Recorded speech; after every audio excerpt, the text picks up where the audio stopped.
May mga larong hindi nakikita ng lahat. Mga larong hindi ipinapakita sa salita, kundi sa presensya. Isang laro na hindi umiikot sa panlabas na pagpapakita, kundi sa tahimik na kontrol na nakakaapekto sa utak ng tao nang hindi nila namamalayan. Dito nagsisimula ang totoong kapangyarihan. Hindi sa dami ng sinasabi mo, hindi sa ingay ng kilos mo, kundi sa kakayahang napatahimik at manatili pa ring dominante. Kapag nakilala mo ang isang babae, karamihan ng mga lalaki ay nagpapakita agad ng intensyon. Nagpapatawa, nagpapakitang gilas, nagmamadali para makuha ang atensyon. Pero ang hindi nila alam, ang bawat hakbang na ginagawa nila ay lalo lamang nagpapamura ng halaga nila dahil ang totoong laro hindi hinahabol, pinapahabol. Isipin mo ito, nasa isang silid ka kasama ang isang babae. Karamihan ng mga lalaki, uunahin ang pagbibigay ng papuri.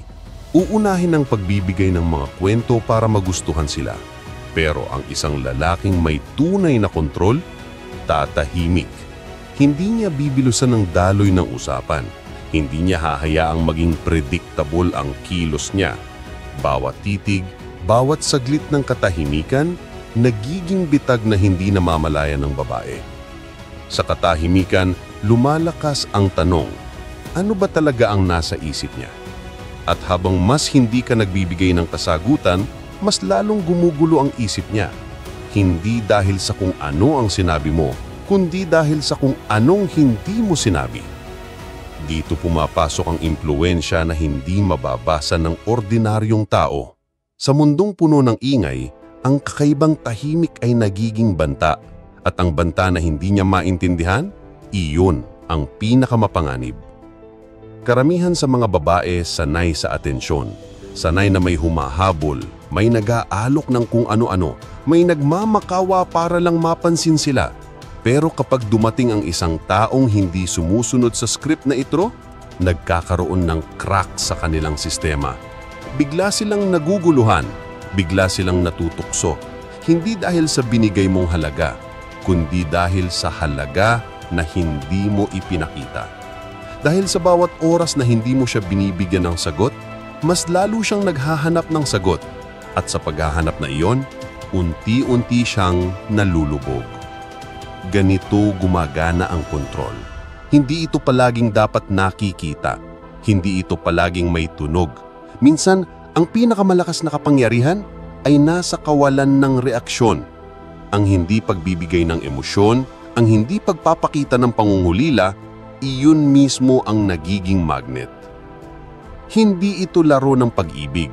Hindi rin ito simpleng atraksyon. Isa itong laro ng isipan.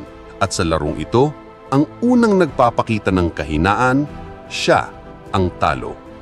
Kapag nagsimula kang ipakita na hindi mo siya kailangan, doon niya mararamdaman na baka kailangan niya ka. Kapag nagsimula kang maging malamig, doon siya maiinitan ng pagnanasa. At kapag nagsimula kang tumalikod, doon siya hahabol. Ito ang psikolohiya na hindi kayang tanggihan ng ahit sino dahil ito'y nakaugat sa pinaka-basic na takot ng tao, ang maiiwanan at ang mawalan ng hindi nila kontrolado. Tandaan mo, ang lahat ng tao gusto nilang maramdaman na sila ang may hawak ng sitwasyon.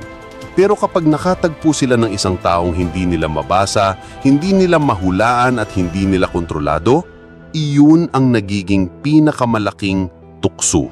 At habang iniisip niya kung ano ang nasa isip mo, mas lalo siyang lumalayo sa sarili niyang kontrol. Siya na mismo ang naglalagay ng tanikala sa sarili niya. Hindi ito madali. Dahil para magawa ito, kailangan mong wasakin ang sarili mong kahinaan. Hindi ka pwedeng magpadala sa emosyon. Hindi ka pwedeng maging desperado. At lalong hindi ka pwedeng matakot sa pagkawala. Dahil ang takot mismo ang pinakamabilis na nakakaamoy ng babae. Sa halip, kailangan mong maging bato. Isang presensya na hindi basta natitinag, hindi basta nakukumbinsi.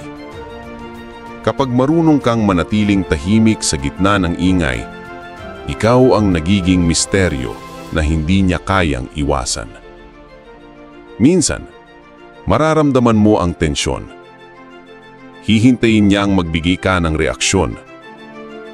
Susubukan niyang kunin ang atensyon mo. Magtatanong siya, magbabanggit ng mga bagay para sukatin kung ano ang iniisip mo. Pero hindi mo kailangang sumayaw sa kanyang tugtugin. Kapag pinili mong huwag maglaro sa kanyang laro, ikaw ang nagiging may hawak ng board. Ganito ang nagsisimula ang kontrol. Hindi sa panalo ng mga argumento, kundi sa kawalan ng pangangailangan na manalo. Hindi sa dami ng sinasabi, kundi sa pagpili kung kailan ka magsasalita. At hindi sa pagbibigay ng halaga, kundi sa pag-withhold ng halagang iyon hanggang sa siya mismo ang maghabol. At habang mas matagal kang nananatiling hindi mahuli, mas lalo siyang nalulubog. Bawat araw na hindi ka nagbibigay ng kasiguraduhan, bawat oras na hindi ka nagpapakita ng desperasyon, mas lalo siyang nadadala ng sariling imahinasyon niya. Ang utak niya na mismo ang lumilikha ng atraksyon at ang utak niya rin ang magiging bitag niya. Ito ang laro ng katahimikan at presensya. Isang laro na hindi kailangan ng armas, hindi kailangan ng malakas na salita. Dahil sa huli, ang pinakamalakas na sandata ay ang taong marunong maghintay, marunong magkontrol, at marunong gawing sandata ang kawalan. At kapag tuluyan na siyang nahulog, doon mo makikita ang resulta. Hindi mo siya hinabol, hindi mo siya kinumbinsi, pero siya mismo ang kumapit. At kapag siya na ang kumapit, hawak mo na ang lubid. At sa larong ito, kung sino ang may hawak ng lubid, siya ang tunay na may kapangyarihan. Kapag mas matagal mong pinapanatili ang distansya, mas lumalakas ang epekto. Hindi ito tungkol sa pisikal na layo, kundi sa emosyonal na puwang na hindi niya mabridge. At ang puwang na yon, sa halip na lumamig, nagiging apoy. Kasi ang tao kapag hindi niya makuha ang kasagutan, lalo siyang nagiging sabik, at ang sabik na isip ay madaling kontrolin. Isipin mo kung paano gumagana ang gutom. Kapag hindi mo agad nakuha ang pagkain, mas lalo kang nagiging gutom. Hindi dahil sa nawalan na ang gana mo, kundi dahil sa wala kang makuha. Ganon din ang utak ng babae kapag nakatagpo siya ng isang presensya na hindi madaling basahin. Ang bawat minuto ng kawalan ng kasiguraduhan ay nagiging lason sa isip niya na siya mismo ang umiinom. At habang iniinom niya iyon, hindi mo kailangang gumalaw, hindi mo kailangang magpaliwanag. Ang katahimikan mo mismo ang siyang nagiging kasagutan. Karamihan ng lalaki ay nahuhulog sa bitag ng sarili nilang emosyon. Kapag naramdaman nilang nawawala ang babae, nagiging desperado sila. Nagme-message, nagmamakaawa, naghahanap ng atensyon. Ang ginagawa nila, lalo lang nilang tinutulak palayo ang taong gusto nilang hawakan. Dahil sa larong ito, ang unang humabol, siya ang talo. Pero kung kaya mong pigilan ang sarili mo, kung kaya mong hayaan ang tensyon na lumalim, doon nagsisimula ang tunay na kontrol. Ang babae mismo ang magsisimulang magbigay ng signal, magpadala ng tanong, magparamdam ng pag-aalala. At sa bawat hakbang na gagawin niya, lalo siyang nababaon. Hindi ito madaling tanggapin ng marami dahil karamihan lumaki sa ideya na kailangan mong ipakita ang effort, kailangan mong ipakita ang interes mo para suklian ng damdamin. Pero ang totoo, ang damdamin na ipinapakita ng sobra ay nagiging mura. Kapag mura na, wala nang halaga. Kaya ang sining ay hindi sa pagbibigay, kundi sa pagkontrol. Ang kontrol ay hindi laging halata. Minsan, ang pinakamalakas na hawak ay yung hindi nakikita. Ang babae mismo ang magtatali ng tali sa leeg niya dahil sa isip niya, hindi niya kayang mawala ang hindi pa niya nakukuha ng buo. Ito ang sikreto kung bakit ang mga taong tahimik, kalmado at hindi nagpapakita ng pangangailangan ay nagiging magnet. Hindi dahil sa may ginagawa silang espesyal, kundi dahil sa hindi nila ginagawa ang mga inaasahan. At ang hindi inaasahan ay laging nagiging misteryo. At ano ang misteryo? Isang poison na nakakaadik. Kapag may bagay na hindi mo maintindihan, gusto mong maintindihan. Kapag may taong hindi mo mabasa, gusto mong basahin. At kapag hindi mo siya mabasa, paulit-ulit mong sinusubukan hanggang ikaw mismo ang mahulog. Sa puntong ito, nagsisimula na ang unti-unting pagbabaliktad. Hindi na siya ang pinahahalagahan, kundi ikaw. Hindi na ikaw ang humahabol, kundi siya. At habang mas tumatagal ito, mas lalo niyang mararamdaman ang pagkagapos. Pero may mas madilim pang antas. Ito yung sandaling hindi na lang siya curious, kundi nagiging dependent. Dahil sa tuwing wala kang sagot, wala kang emosyon, wala kang may aksyon, natututo siyang manghingi. At ang taong laging humihingi, siya ang nagiging alipin. Kahit hindi niya aminin, mararamdaman niya ito. Mapapansin mo sa maliliit na kilos niya, ang biglang pag-check ng phone niya, ang pagbibigay ng mga tanong na hindi niya dating tinatanong, ang pagbibigay ng oras kahit wala ka namang ginagawa para hingin ito. At sa bawat ganitong hakbang, lumalalim ang gapos. Ang masakit na katotohanan, sa larong ito hindi mahalaga kung talagang gusto ka niya o hindi noong una. Ang mahalaga ay kung gaano mo siya nagawang mag-isip.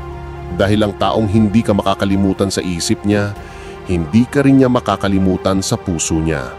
At dito papasok ang pinakamadilim na bahagi ng laro. Kapag nasanay na siya sa ganitong tensyon, hindi na siya makakalaya. Ang utak niya mismo ang magtatali sa kanya. At kahit na lumayo ka, kahit na mawala ka, may bakas kang iiwan na hindi niya mabubura. Bakit? Dahil hindi siya nakakuha ng closure. Walang malinaw na simula, walang malinaw na wakas. Ang mga tanong ay naiiwan na bukas. At ang mga tanong na bukas, iyon ang mga multo na bumabalik-balik sa kanyang isipan.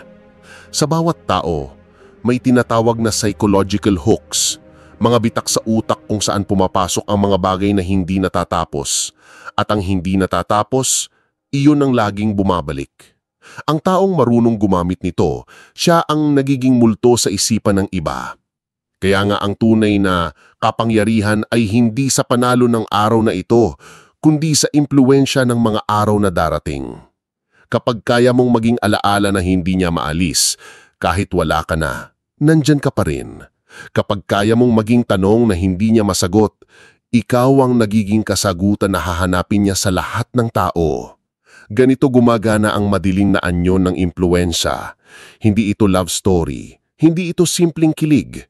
Isa itong laro ng pagkontrol ng isip, ng pagwasak sa ordinaryong siklo ng babae at ng paglalagay sa kanya sa estado kung saan ikaw ang sentro ng kanyang tanong. At sa sandaling ikaw ang sentro ng tanong, ikaw din ang magiging sentro ng kanyang pagkahulog.